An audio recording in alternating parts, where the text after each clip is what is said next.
Hello friends, welcome to 100 day stock market challenge day 11. ఈరోజు ఈ వీడియోలో అయితే సర్క్యూట్ లిమిట్స్ అంటే ఏందనేది తెలుసుకుందాము. సర్క్యూట్ లిమిట్స్ అంటే స్టాక్ మార్కెట్లో ఒక షేర్ ప్రైస్ వచ్చేసి ఒక రోజులో ఎంత పెరుగుతుంది లేదంటే ఒక రోజులో ఎంత పడిపోతుందని నిర్ణయించే పరిమితినే మనం వచ్చేసి సర్క్యూట్ లిమిట్స్ అంటాము.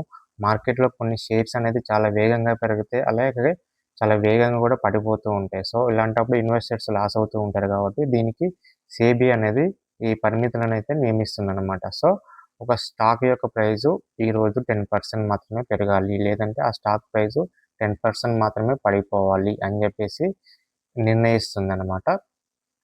సో ఇందులో మనం అప్పర్ సర్క్యూట్, లోయర్ సర్క్యూట్ అని చెప్పేసి 2గా డివైడ్ చేస్తామన్నమాట. అంటే ఆ కంపెనీ యొక్క షేర్ ప్రైస్ అనేది 10% మాత్రమే పెరుగుతుంది, అంతకు మించి ఎక్కువ పెరగదు.